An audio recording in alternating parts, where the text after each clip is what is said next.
So yung katanungan ko po is yung tungkol po sa Apocalypse 13:4, tungkol po dun sa dragon or yung tinatawag ko nila na parang Antikristo or yung 666 kasi medyo malabo po sa akin yung 13:4, basahin natin niya.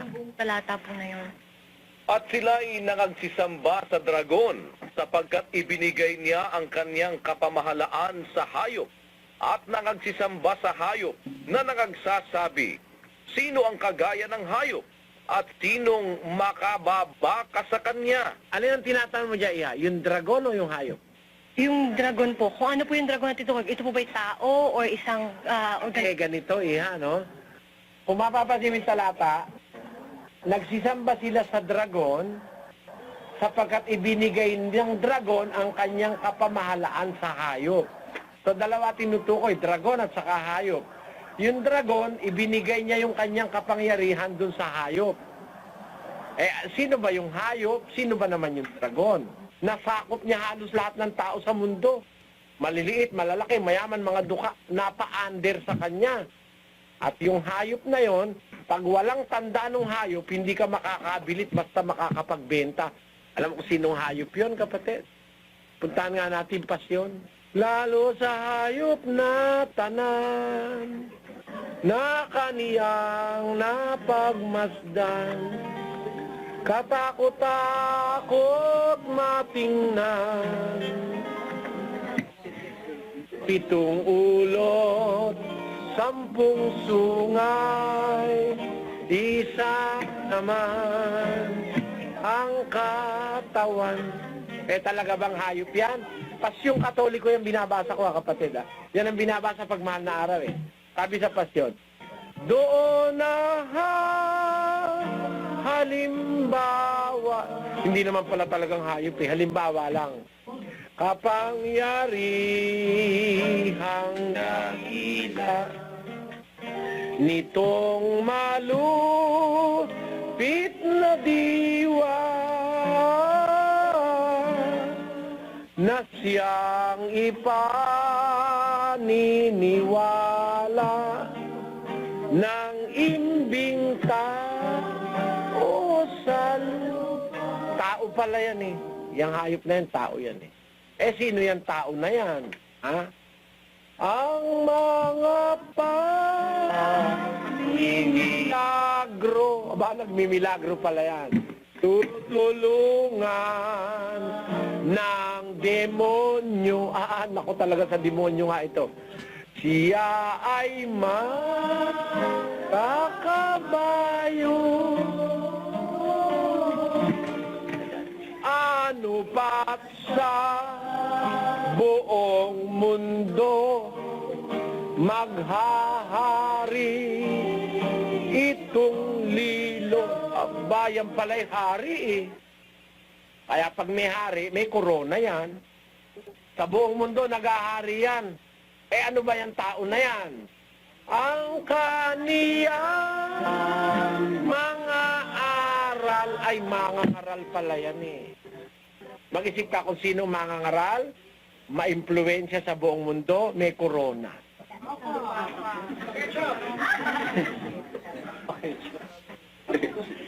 Yun yung larawan ng hayop.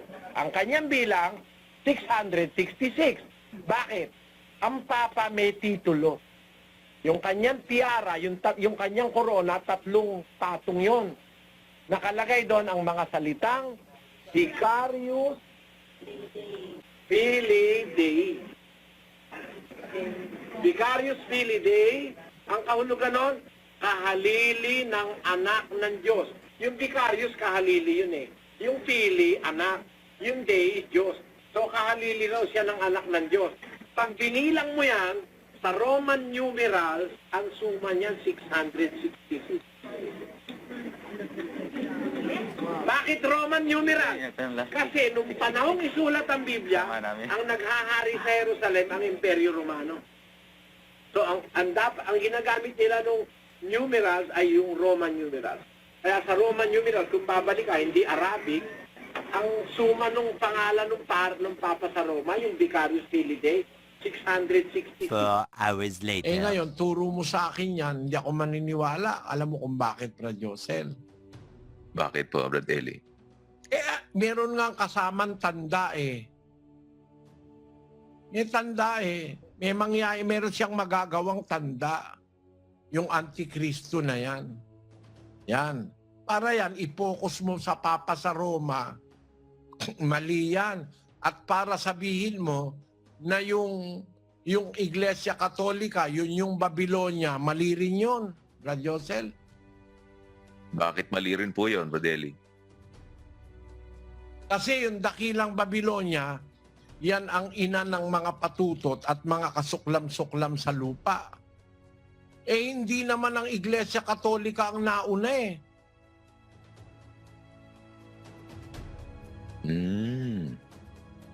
Sabi, ang interpretasyon kasi nila dyan, ang Iglesia Katoliko daw yung patutot na Babylonia, kasuklam-suklam sa lupa, ina ng kasuklam-suklam, ina ng mga patutot.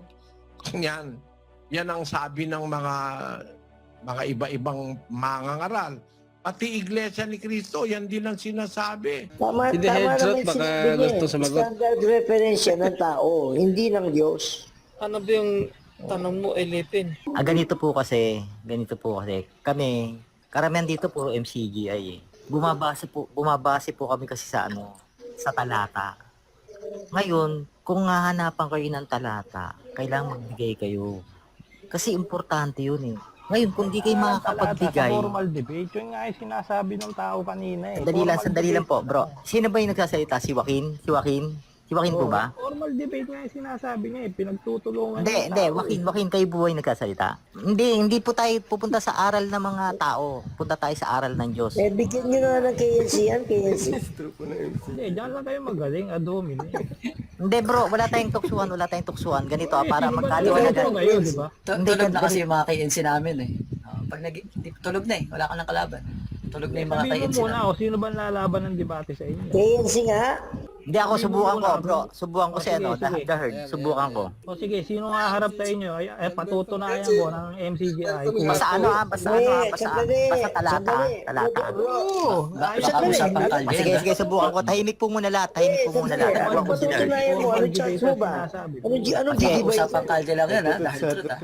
Sige. Anong gigibayin Subukan sa'yo? si The Anong Herd. chance mo? Tahimik muna lahat. Ito po, kayong lahat sabay-sabay eh. Sabihin mo muna, lalaban kayo na debate. Sabay-sabay kayo lahat. Di ba, sumasagot si Brad Eli Soriano. Yun na nga yung bro. Tingnan mo Brad ah. Tingnan mo Brad. Yung ginawa niya ni Brad Eli Soriano, yung 666, di ba pinaratang niya sa pari ng Katoliko? Bago siya mamatay, binawi niya yun eh. Brad Robin, anong masabi mo dun? Nagbago siya ng aral dun eh. Ako nasasagot. Sige. The truth ganito Naniniwala ka ba sa salita ng Diyos sa Biblia? Oo, syempre. Yan. Sabi kasi ng Diyos ganito. Isaiah 24:29. Ang namamali sa diwa, darating sa pagkaunawa. Okay na yun. Eh saan ba yun sinabi? Sa Israel yun, Brad. Hindi yun Hindi, sinabi bro. sa Kristiyano. Hindi, alam mo bro. Yung ano na yan, yung sinabi sa Isaiah na yan, kakabit yan sa bayan ng Diyos. Yung bayan ng Diyos, nandito yan eh. Hanggang dito yan sa sa Bagong Tipan. Brad, hindi yan sinabi Hindi mo sa kasi maunawaan Kristiyano, yun. Brad. Hindi mo yan sinabi maunawaan sa yun. Kristiyano. Sinabi yan sa Israel. Na ang 666, maglatag ka ng tama, puro ka mali. Maglatag ka ng Ayan. tama. Mali na si Brother Eddie. Ganito ka mali Impyerno na siya para sa'yo. Impyerno na ba siya para sa'yo? ba, wala ako sinabing ganun. Hindi gano'n. Wala Hindi siya akong impyerno. sinabing Hindi, ganun, sandali mali na siya, mali. Mali siya. Palagay mo na mali. Hindi, palagay mo na mali. Ngayon, nasaan kang tama ngayon? Sagot. Oo nga, Hindi mali. tinatanong Palagay- kung tama Sa amin o tama kung- sa amin tama siya. Pero ikaw ang tinatanong ko, dahil mali siya, umalis ka. Sabi kasi ni Apostol Pablo, kapuotan yung masama, makisanib kayo sa mabuti. Dahil yung MCGI, kinapuotan mo, masama yun eh. Then nakisanib ka sa mabuti ngayon. Nasaan ka mabuti ngayon? Kapatid na Alberto, ang napansin ko kasi kay The Heart of Truth, puro paratang. Hindi, paano paratang yun, Brad? Sabi mo nga. Mali si Brad Eli, walang tama si Brad Eli, puro mali. Alam mo, hindi mo naman kayang patunayan yan, yung sinasabi. Hindi, sabi mo nga, Puro Brad, palang paratang. saan naging tama si Brother Eli? Ibinintang niya yung 666 sa Papa sa Roma. At bago siya namatay, kung babawiin mapatunayan niya. ko ba sa'yo, bro? Tapos Kung mapatunayan ko ba sa'yo? Kaya nga, sige. kung mapatunayan ko ba sa'yo, hindi binawi. Paano hindi binawi? Recorded nga, nasa video. Kaya nga, ito nga, meron ka bang ebidensya sa sinasabi mo? Meron. Regarding po sa 666, totoo po ba na ang 666 ay ang Papa sa Roma? Kasi meron pong time na na noong yata 2005 nagtuturo po kayo, nandito po kayo sa Pilipinas. Parang naituro niyo po na yung 666 ay katuparan ng Papa sa Roma. Correct me if I'm wrong kasi baka kasi mali po yung pagkakaintindi ko. Regarding dun sa Vicarious Filii, nakatumbas ay 666. Totoo po ba yun na ang Papa sa Roma ang sa katuparan? Kasi recently mga napanood ko rin na videos niyo, nakita ko rin na binanggit niyo na si Ellen G. White ang nagpasimula nun and then kinapilang ng ibang relihiyon. Ang aking katanungan po, Brother Ele, ay nais po namin na ipaliwanag mo kung saan nagmula yung 666 at kung iyon ba ay meron din dito sa amin. So yung katanungan ko po is yung tungkol po sa Apocalypse 13:4, tungkol po dun sa dragon or yung tinatawag ko nila na parang Antikristo or yung 666 kasi medyo malabo po sa akin yung 13:4, basahin natin niya. talata po na yun. At sila ay nangagsisamba sa dragon sapagkat ibinigay niya ang kanyang kapamahalaan sa hayop at nangagsisamba sa hayop na nangagsasabi, sino ang kagaya ng hayop at sinong makababaka sa kanya? Ano yung tinatanong mo dyan, Iha? Yung dragon o yung hayop? Yung dragon po, kung ano po yung dragon na tinutukoy, ito po ba'y tao or isang Ganito, Iha, no? Kung mapapansin mo yung talata, nagsisamba sila sa dragon sapagkat ibinigay ng dragon ang kanyang kapamahalaan sa hayop. So dalawa tinutukoy, dragon at saka hayop. Yung dragon, ibinigay niya yung kanyang kapangyarihan dun sa hayop. Sino ba yung hayop? Sino ba naman yung dragon? Pakinggan mo, ha?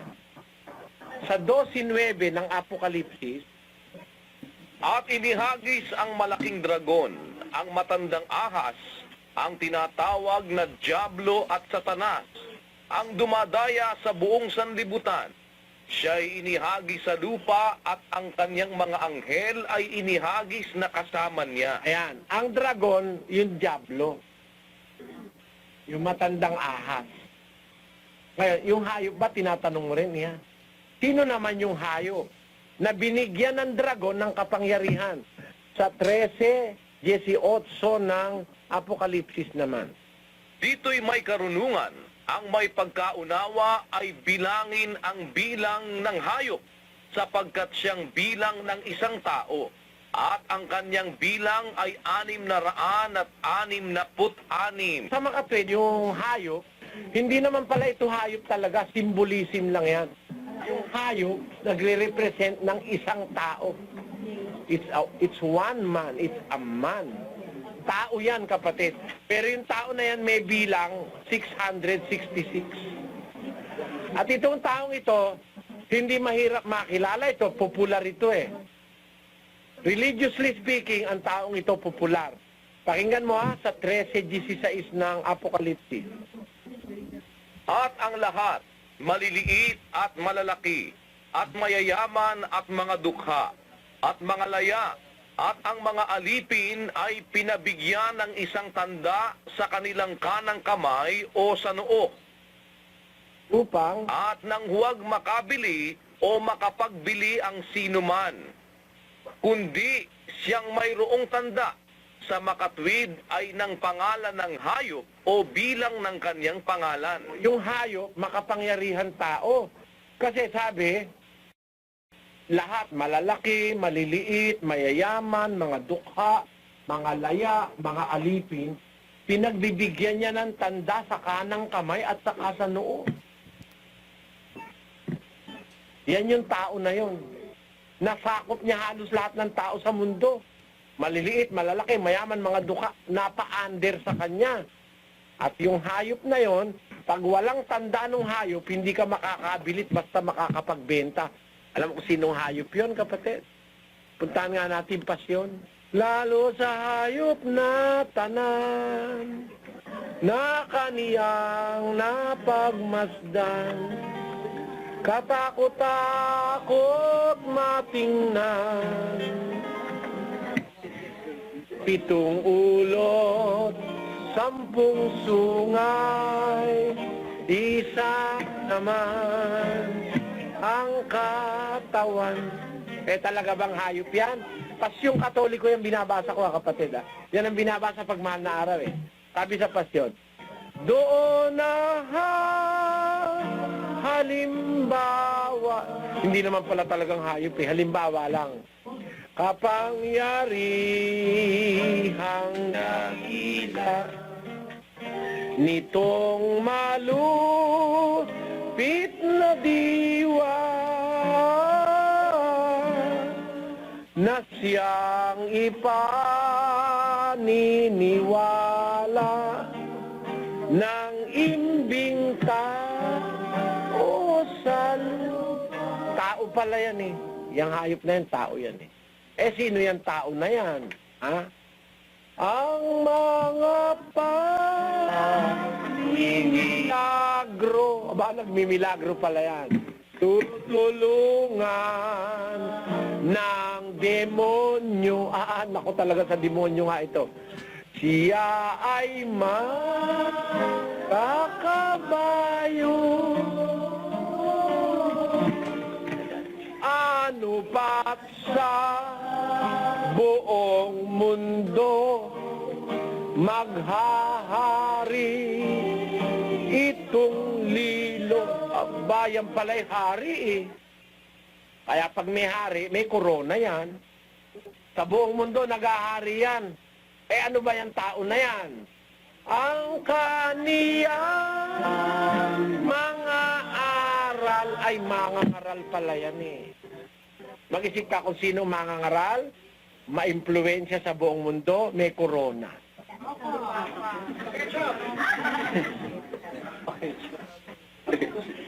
Yun yung larawan ng hayop. Ang kanyang bilang, 666. Bakit? Ang Papa may titulo. Yung kanyang tiara, yung kanyang korona, 3 patong yon.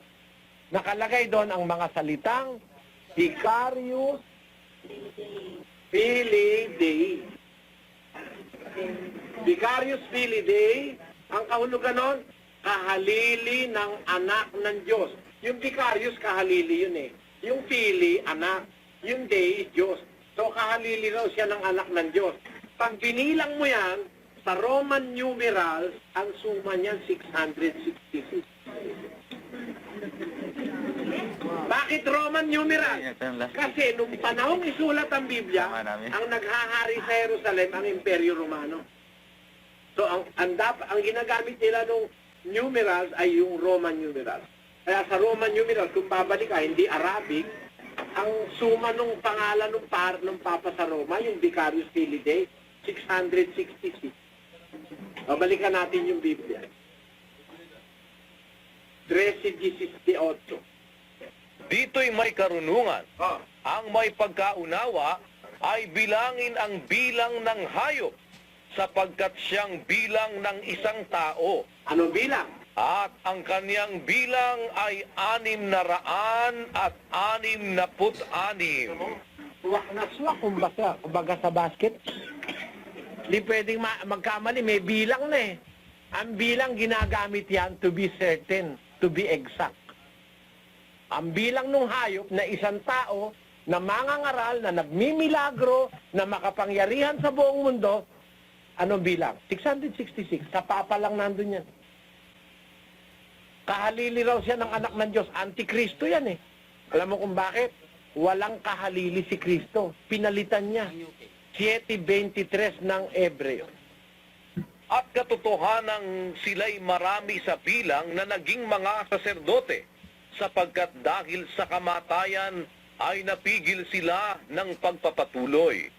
Tatakwat siya, sapagkat namamalagi magpakailanman ay may pagkasaserdote siyang di mapapalitan. Mapapalitan ba si Kristo? Meron siyang pagkasaserdoteng hindi mapapalitan. Pinalitan ng Papa. Di Antikristo siya. Kaya nga yung mismong pangalan niya, Antikristo Vicarius Filii Dei. Yan po yan, kapatid. Yan ang hiwaga ng Apokalipsis. Isa sa hiwaga yan, yung para makilala mo yan taong tinutukoy na hayop. na mangangaral, nagmimilagro, naghahari sa buong mundo, tinutulungan ng demonyo. Naku, kaya ang aral niya, pinagtuturo, laban kay Kristo eh. Bawal ni Kristo lumuhod sa ginawa ng kamay. Ang aral niya, luhod ng luhod sa gawa ng kamay. Pero hanggang wala yun, huwag kayo munang maligaw na kung sino-sino ang paparatangan natin na yan yun, no? Dati ako, nagkamali rin ako ron dahil yun ang itinuro sa akin ng aking mentor eh. Talaga naman ganun, pag bata ka pa eh. Iba na ako ngayon. Sabi nga ni Pablo, nung ako'y bata, nag-iisip akong gaya ng bata. Ha? Pero nagdaramdam ako gaya ng bata. Pero nang maganap na ang aking pagkatao, iniwan ko na ang mga bagay ng pagkabata. Ayun. Kaya ganun talaga, pag bata ka, kung ano yung sabihin sa'yo, turo sa'yo, naniniwala ka. Ngayon, turo mo sa akin yan, hindi ako maniniwala. Alam mo kung bakit, Brad Josel? Bakit po, Brad Eli? Meron nga kasamang tanda eh. May tanda eh. Meron siyang magagawang tanda. Yung Antikristo na yan. Yan. Para yan, i-focus mo sa Papa sa Roma. Mali yan. At para sabihin mo na yung Iglesia Katolika, yun yung Babylonia, mali rin yun, Brad Josel. Bakit mali rin po yun, Brad Eli? Kasi yung dakilang Babylonia, yan ang ina ng mga patutot at mga kasuklam-suklam sa lupa. Hindi naman ang Iglesia Katolika ang nauna eh.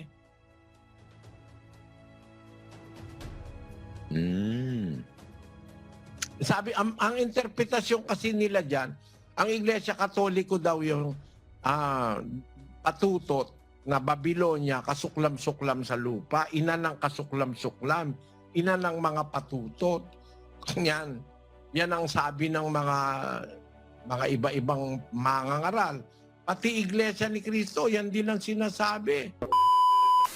Sabi ng mga Katoliko, tinan nyo si Brad Eli bago namatay, nagbalik loob sa Katoliko.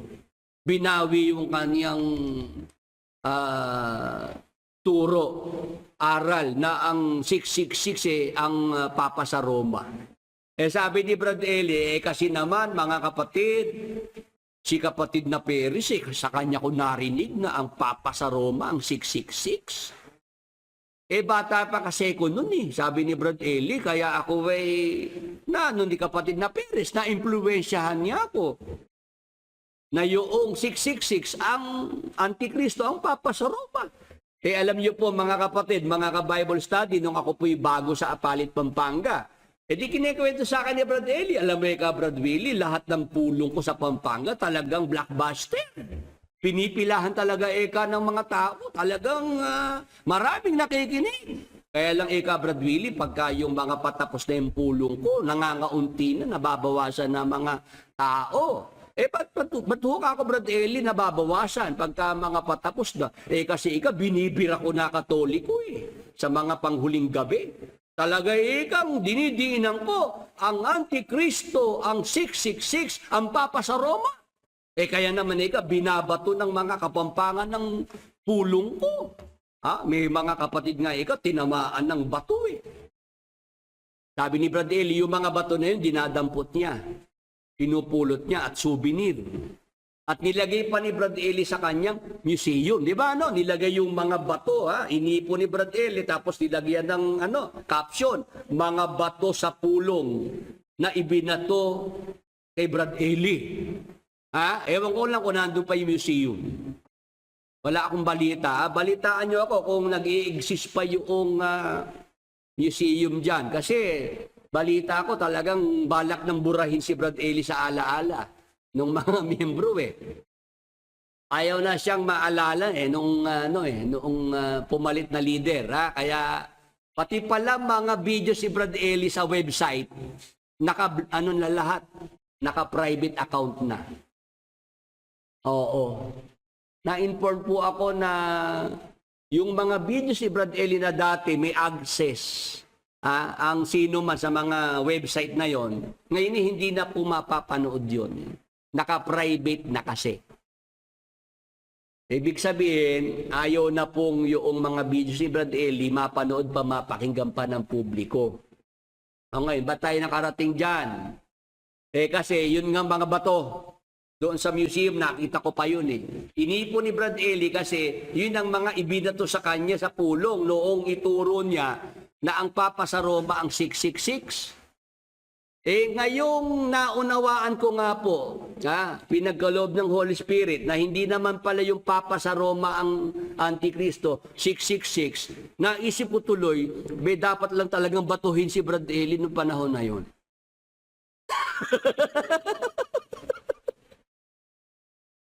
May karapatan ng mga kabampangan na batuhin ang pulong ni Brad Eli.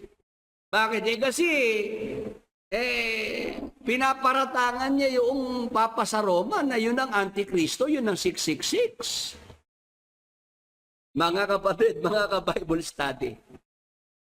Ayun, 24 sa YouTube Live ang ating mga ka-Bible study ngayon.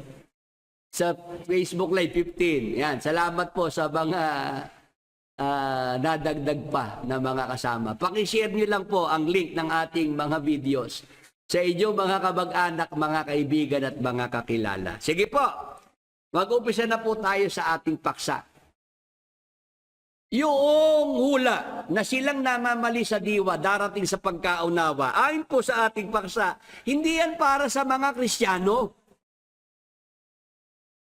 Hindi nakalapat, hindi nakaukol sa mga Kristiyano ang hulang silang namamali sa diwa darating sa pagkaunawa. Kung hindi para sa mga Kristiyano yan, yung hula na yan, para kanino yan? Sino ang kinauukulan?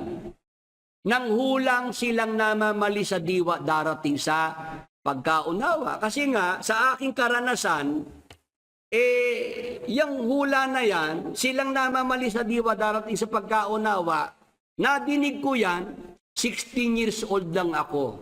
Sweet 16 pa ako noon. Ngayon po ako 51 years old na, turning 52 sa June. Ginagamit pa rin ng MCGI yung silang namamali sa diwa darating sa pagkaunawa kahit wala na si Brad Eli. Ako po ngayon sweet and sour na, mga kapatid. Si Sister Luce, 25 years old lang noong basahin niya ito, marinig ko, 1990. Ngayon po, Sister Luce, dual citizen na. Natawa, Sister din. Bakit po dual citizen, Sister Luz? Filipino citizen at senior citizen. Kaya dual citizen na Sister Luz. Yung talata na yan ginagamit pa rin nila.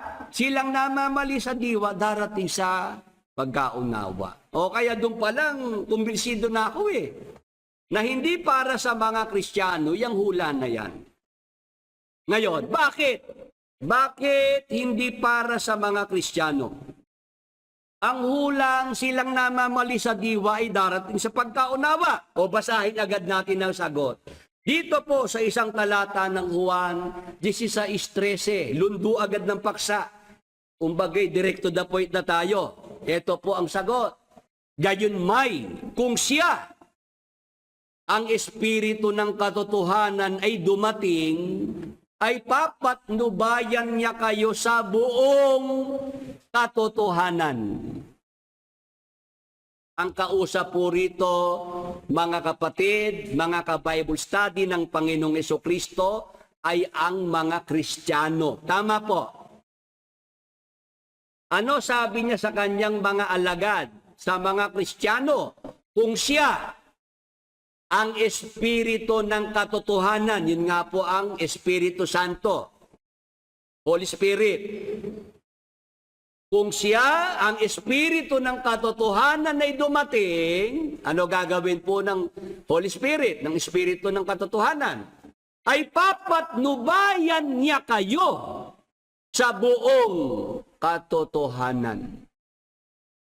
Doon po sa English, ang nakasulat, yung buong katotohanan, all truth. All truth.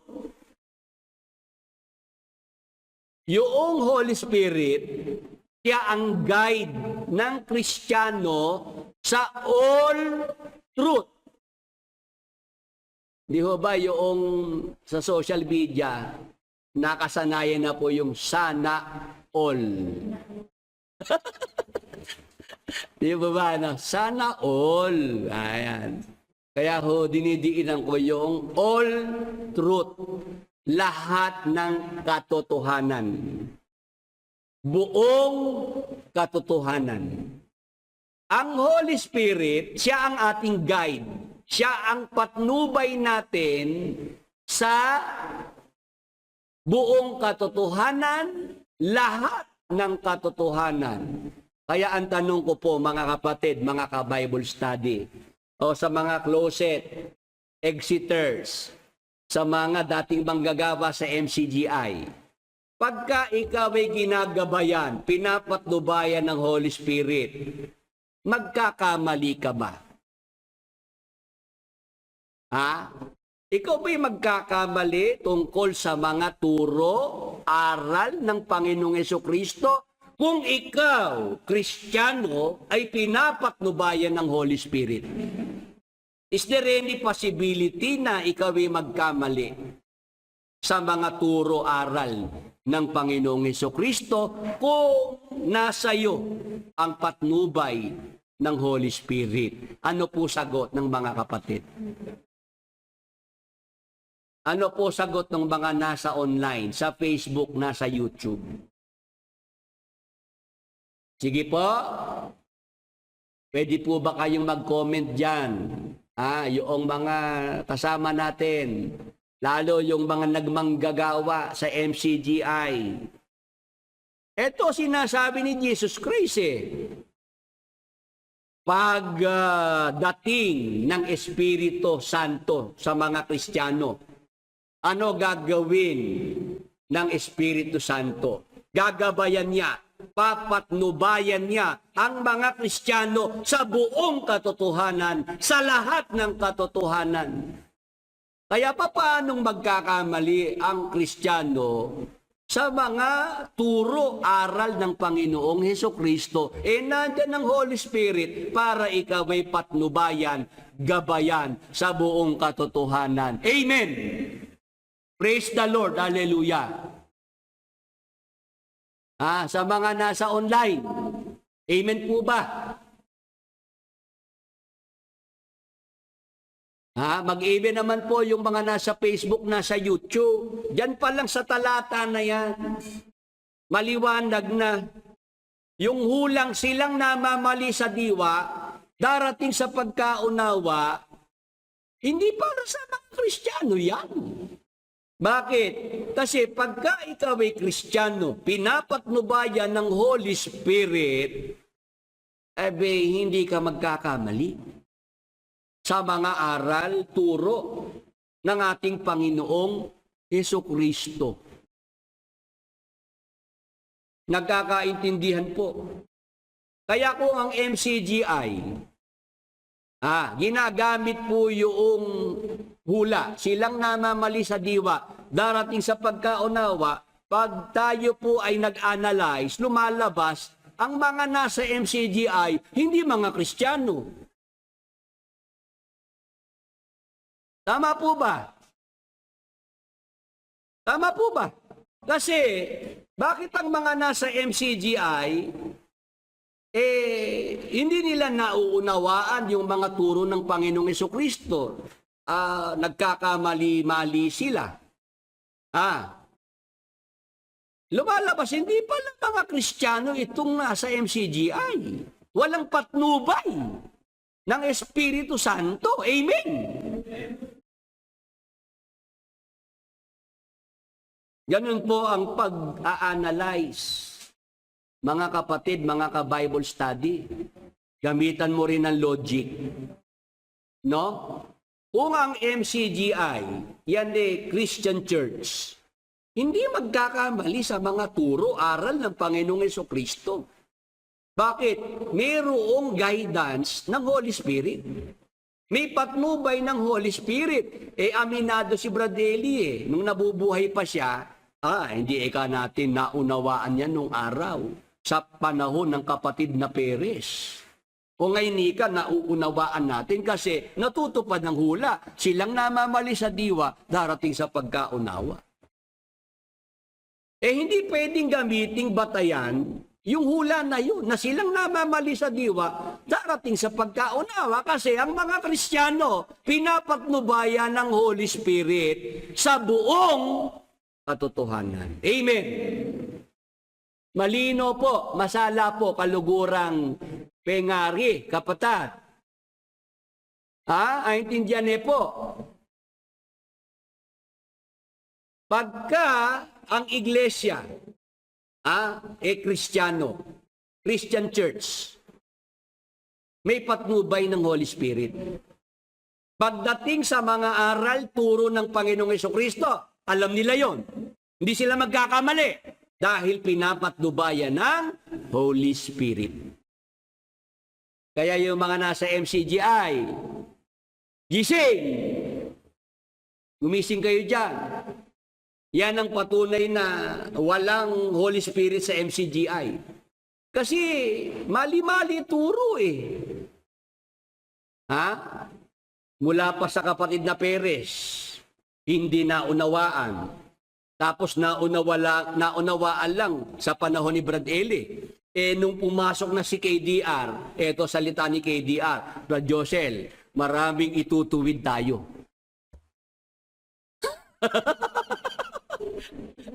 Brother Josel, marami tayong itutuwid. Ano ibig sabihin ni KDR? Sa panahon ni Brad Eli, maraming mali. Ganun lang naman Pagka ikay maayos ang isip mo at nakikinig ka ng maayos. Sa mga salita nila, mahuhuli mo di ba, no? Oo. Si Brad Eli, dahil wala na ang Nicolas Perez, sinasabi niya mali si Nicolas Perez. Itutuwid niya ni Brad Eli. Di yun. Nung wala na si Brad Eli, ito naman si KDR, ang sinasabi, Brad Josel, marami tayong itutuwid ngayon. Ibig sabihin, ni KDR, maraming mali si Brad Eli na itutuwid ngayon sa panahon ni KDR. Wala nang katapusan yan. Hindi na matatapos yan. Pag nawala si KDR, kung may papalit pa, itutuwid din siya.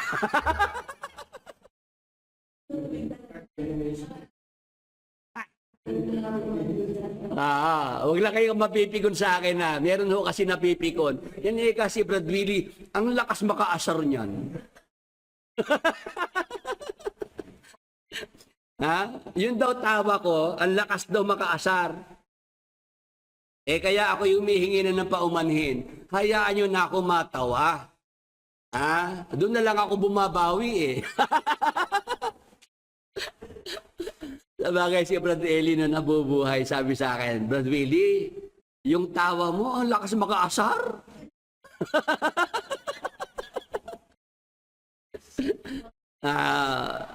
Nung badlaw hindi naasahan ni Brad Eli, yung tawa ko, sa kanya ko gagamitin. Siya na pinagtatawanan ko ng huli sabi ko, yung mga turo ni Brad Eli, mga turo na pang mental hospital. Ngayon, balik na po tayo sa ating paksa. Silang namamali sa diwa, darating sa pagkaunawa. Hindi para sa mga Kristiyano yan. Bakit? Kasi ang mga Kristiyano, pinapatnubayan ng Espiritu Santo sa buong katotohanan, sa lahat ng katotohanan. Yung mga aral turo ng ating Panginoong Jesucristo, nauunawaan niya ng mga Kristiyano sa pamamagitan ng patnubay ng Espiritu Santo. Amen! Praise the Lord! Hallelujah! Ngayon, bukod sa ang Espiritu Santo, pinapatnubayan ng mga Kristiyano sa buong katotohanan, ano pa po ang ginagawa ng Espiritu Santo sa mga Kristiyano? Basa! Dito po sa 14:26 ng Juan. tatapwat ang mang-aaliw. Sa makatwidbagay ang Espiritu Santo na susuguin ng Ama sa aking pangalan, siya ang magtuturo sa inyo ng lahat ng mga bagay at magpapaalaala ng lahat na sa inyo'y aking sinabi.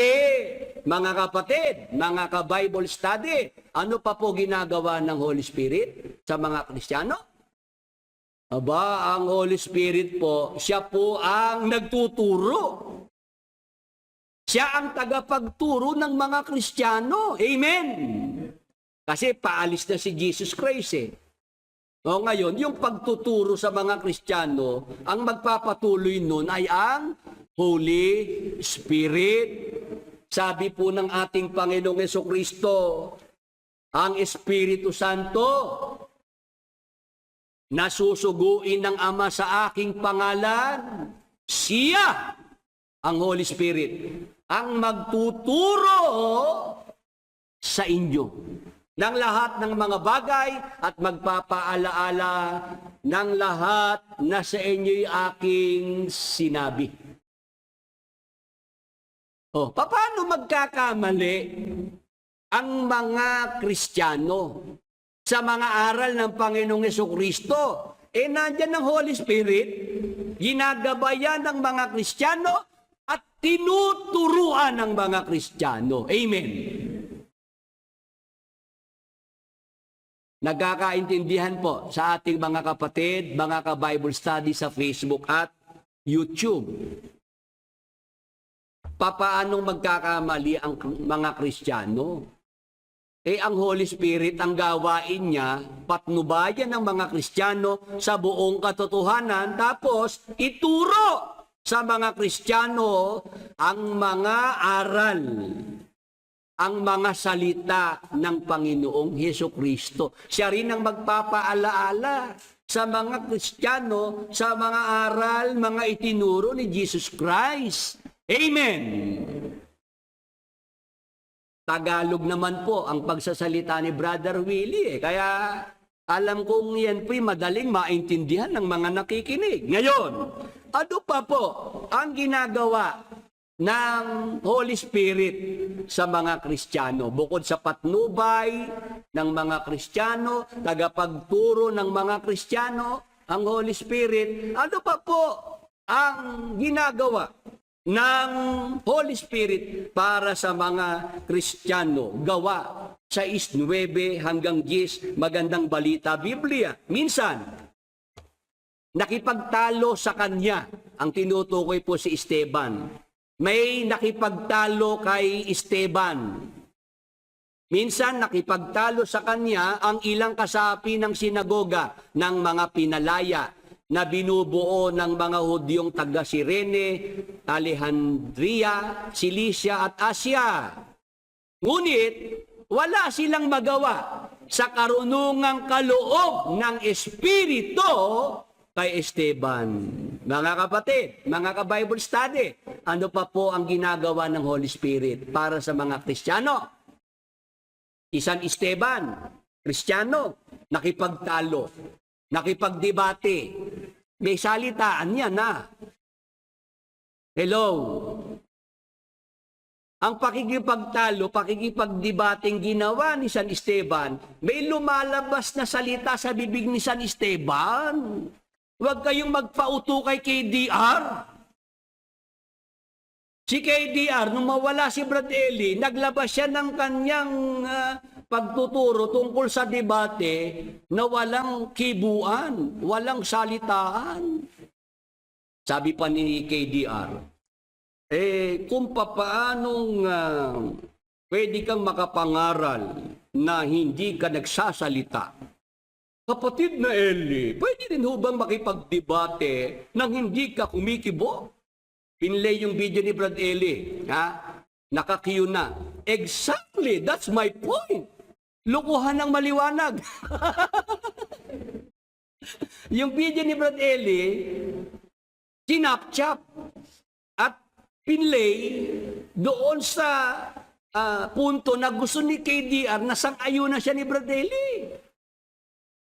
Nung mapanood ko po yun, napailing ako, sabi ko, lokohan. Naglulukuhan na, niloloko ni KDR, harap-harapan yung mga nakikinig. Ha? Sabi niya, kapatid na Eli, yung video ni Brother Eli pinatugtog, pwede ho ba makipagdebate nang hindi ka kumikibo? Nagsalita yung video ni Brother Eli, exactly, that's my point. Palakpakan naman yung mga utu-uto. Tinanggap nila yung ganong si KDR wala raw binabagong turo ni Brad Eli. Wala raw paliwanag na iniba. Sabi, si Brad Eli, namatay at namatay, nakikipagdebate. May kibuan, may salitaan. Labas nga, litid eh. Kung mabasa ka! Ganun style ni Brad Eli, pa nakikipagdebate, talagang nanlalaki mata. Kung mabasa ko, talo ka na. Ganun si Brad Eli magbitaw eh.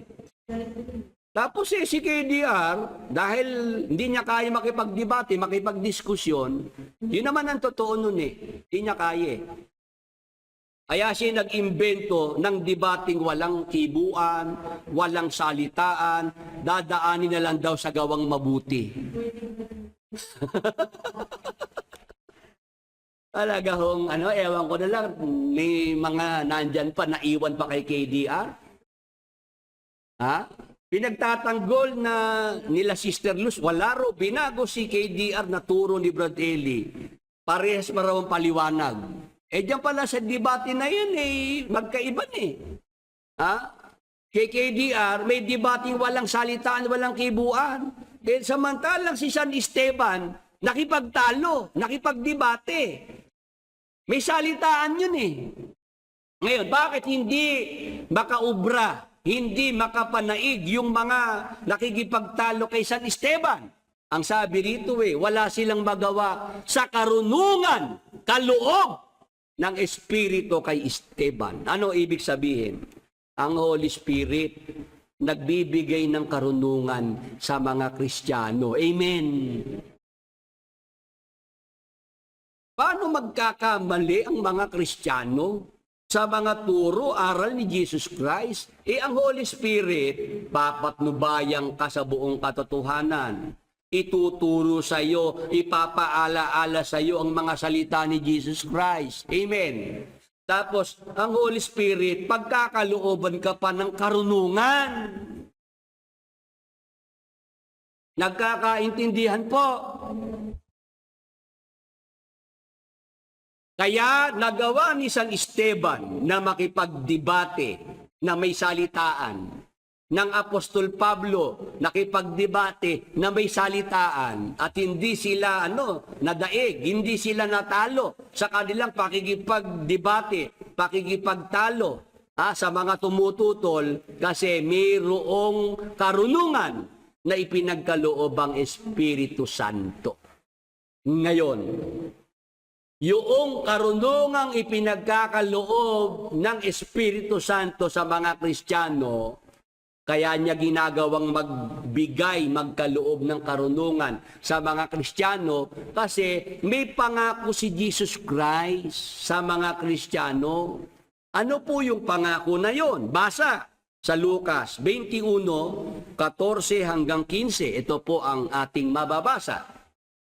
Ipanatag ninyo ang inyong kalooban at huwag kayong mabahala kung paano ninyo ipagtatanggol ang inyong sarili. Sapagkat bibigyan ko kayo ng katalinuhan at ng pananalitang hindi kayang tutulan o pabulaanan ng sinuman sa inyong mga kaaway. Si Jesus Christ po, pinangakuan niya ang mga Kristiyano, ang kanyang mga tagasunod. Ano sabi niya sa mga tagasunod niya sa talatang 14? Balikan natin. Ipanatag ninyo ang inyong kalooban. Huwag kayong mabahala kung paano ninyo ipagtatanggol ang inyong sarili. Kagaya ng ginawa ni San Esteban. Nakipagtalo sa kanya yung kanyang mga kausap, yung mga tumututol. Panatag ang loob ng San Esteban Kasi ito nga yung pangako ni Jesus Christ. Dapat ang Kristiyano, pumanatag ang kalooban, huwag mabahala kung paano ipagtatanggol ang sarili. Bakit? 15. Sapagat bibigyan ko kayo ng katalinuhan at ng pananalitang hindi kayang tutulan o pabulaanan ng sino man sa inyong mga kaaway. Kaya pala itong Holy Spirit, ginagawa niyang magkaloob ng karunungan sa mga Kristiyano para tuparin yung pinangako ni Jesus Christ sa mga Kristiyano. Ang mga Kristiyano, pagka magtatanggol na, ito ang katalinuhan, karunungan, ipagkakaloob, pananalita na hindi kayang matutulan, mapabulaanan ng sinuman sa mga kaaway ng Kristiyano. Amen. Paano mangyayari yan? Na ikaw ay nagtatanggol, yung mga pananalita mo, hindi kayang matutulan ng iyong mga kaaway. Mateo 10:19 hanggang 20, magandang balita, Biblia. Sa pagkakataong iyon, huwag kayong mabahala kung ano ang inyong sasabihin o kung paano kayo magpapatotoo sapagat ito'y kusang ipagkakalob sa inyo. 20. Hindi kayo ang magsasalita, kundi ang Espiritu ng inyong Ama ang magsasalita sa pamamagitan ninyo. Yan ang nangyari kay San Esteban. Kaya hindi siya matutulan kasi yung lumalabas sa bibig ni San Esteban na karunungan galing sa Holy Spirit. Amen. Praise the Lord. Hallelujah. Sa ating mga kapatid, sa online, sa ating mga ka-Bible study, kung nararanasan po natin ang presensya ng Holy Spirit sa buhay natin. Alam natin na ang Holy Spirit ginagabayan tayo, tinuturuan tayo, binibigyan tayo ng karunungan. Pwede ba tayong magkamali sa mga turo ng Panginoong Jesucristo? Pwede bang hindi natin maunawaan yung mga turo, salita ng Panginoong Jesucristo? Hindi pwedeng ikaw ay magkakamali, hindi pwedeng hindi mo mauunawaan. O kaya itong nakita natin sa MCGI, si Brad Eli, sa matagal na panahon na siya nagtuturo. Madalas sabihin ni Brad Eli, salamat sa Diyos at hindi tayo pinabayaan. Yung mga hindi naunawaan ng kapatid na Perez, pinapaunawa sa atin ngayon. Natutupad lang ang hula, silang namamali sa diwa, darating sa pag-aunawa. Hindi pala, hindi papasa sa pamantayan ng Biblia para sa mga Kristiyano. Bakit? Pagka Kristiyano ka, ang Holy Spirit, ito mga ginagawa sa mga Kristiyano. Patnubay mo sa buong katotohanan, siya ang magtuturo sa iyo, magpapaalaala sa iyo sa mga aral ni Jesus Christ. Tapos, siya rin ang magbibigay sa iyo ng karunungan. Yung pagkaunawa mo sa mga salita ng ating Panginoong Hesukristo, sa mga turo ni Jesus Christ. Ngayon, kung meron man pong pwedeng pagbatayan ang mga nasa MCGI, kung meron man pong nasa Biblia nakasulat, na lapat sa MCGI, ito po iyon. Tulong ko na kay KDR. Tulong ko na sa mga nandyan sa MCGI. Kung naghahanap kayo ng talatang batayan para sa inyong pagbabago-bago ng mga turo, huwag niyong gagamitin yung silang namamali sa diwa darating sa pagkaunawa. Ito ang para sa inyo. Ikalawang Timoteo 3:7. Ito po. Talagang para sa inyo itong talatang ito. Na laging nagsisipag-aral at kailan paman ay hindi nakararating sa pagkaalam ng katotohanan. Yan ang eksakto para sa MCGI. Buhay pa si Brad Eli, iyan ay binigay ko ng talata na pwedeng pagbatayan ni Brad Eli. Sabi ko, Brad Eli, kung may babaguhin kang turo, paliwanag. Ito kako, Brad Eli, ang lapat na batayan na pwede mong gamitin na laging nagsisipag-aral at kailan pa man ay hindi nakararating sa pagkaalam ng katotohanan. Meron pa ka akong kanta para dyan eh. May kanta pa para dyan eh.